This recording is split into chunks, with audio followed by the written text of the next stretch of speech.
bow down and worship God. We send up a worship. You lift your hands in worship. We even have praise and worship. But even the notion and the idea of worship, even though it's common to us, sometimes I see that we're at a loss, or we're confused as to how to proceed when they give us the call to worship. Many times worship is misconstrued or misapprehended or misinterpreted. Many people think that worship is a certain atmosphere that you have. If you're speaking in tongues and if somebody slaps a blessed oil on your forehead, or you're slain in the spirit in the front, oh, I didn't just worship. I didn't worship real good on today. Some people think that it's a certain classification or a genre or a style of music. You know, if Melvin not too heavy on the keys on the organ, or if Mr. Drummer is not hitting his hi-hat so hard and the bass drum is not kicking as much, we done had worship service. And then sometimes people think worship is a physiological reaction or a feeling or an emotion that you have. My heart is racing, so I'm worshiping. The hair on the back of my head is standing up, so I'm worshiping. You know, I got goosebumps on my arm, so I just really had a good worship. But none of these things are worship. They're the offspring of worship. Worship produces these things, but none of these singularly are worship. I believe that God is after a true worshiper. In fact, he searches for a worshiper. He seeks out, he looks for a worshiper. John 4:23 says, "But the hour cometh, and is now when the true worshipers shall worship the Father in spirit and in truth. For the Father seeketh such to worship him." And I believe in God and his all-powerful, almighty, all-knowing self. I believe if he could have a possible weakness, it would be for worship. He desires it and he craves it so much so that he will create a worship if you don't give it to him willingly. If you remember back in Luke 19, when he was coming into the city of Jerusalem and he was riding in on Palm Sunday, and the disciples, they broke out into a worship and they were just declaring his good works. And the Pharisees, they came and said, "What's all this noise that y'all making? What's this noise? Why y'all so loud?" And God said, "Don't you stop them. Because if they don't worship, I'll make the rocks cry out." Somebody say, "I don't want no rocks crying out in my place."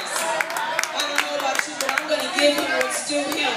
And so we know what a worship is not.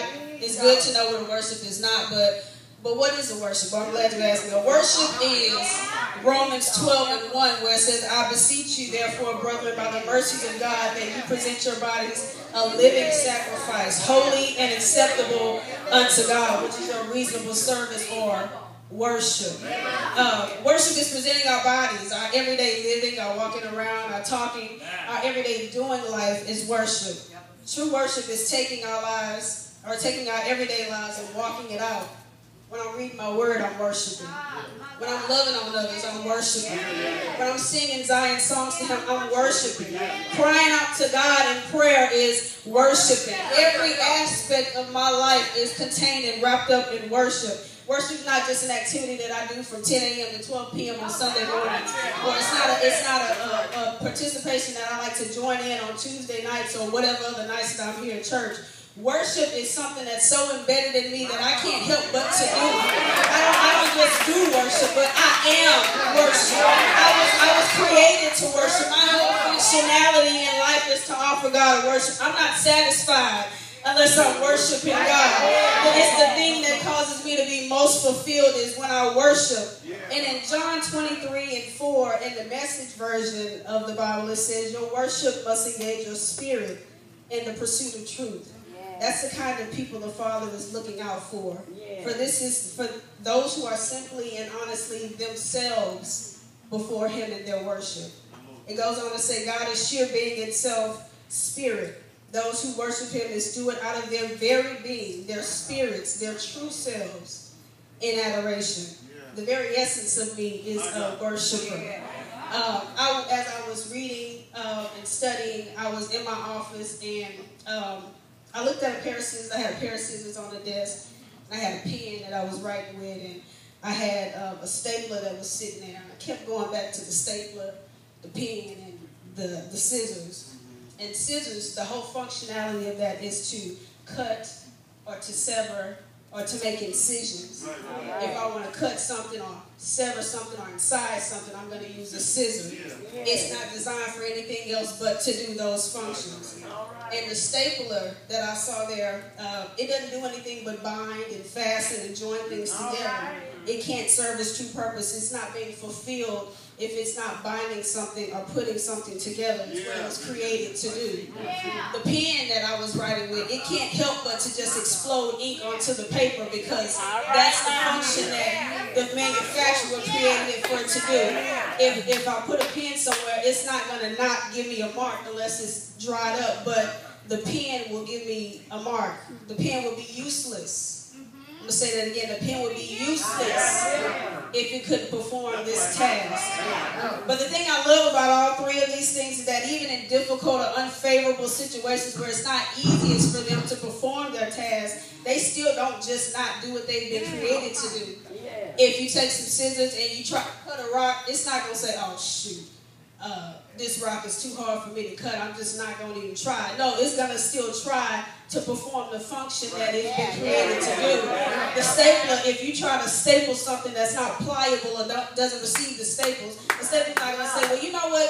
I don't think that this is going to take. I'm just not going to even try.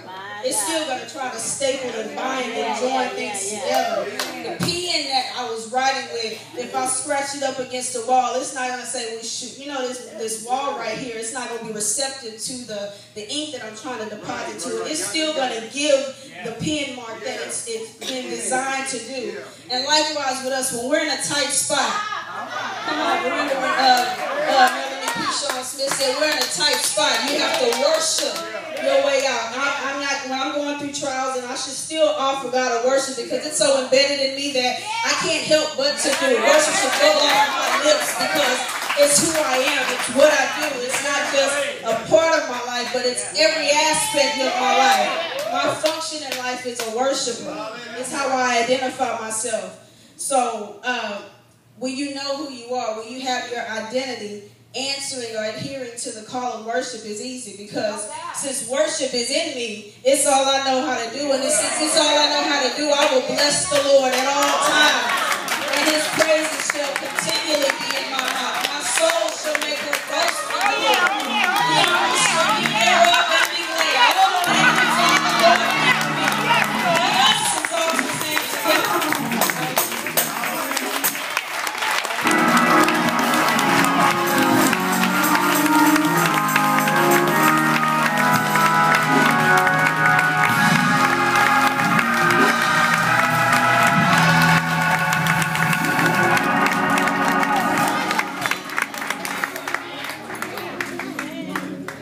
Yeah.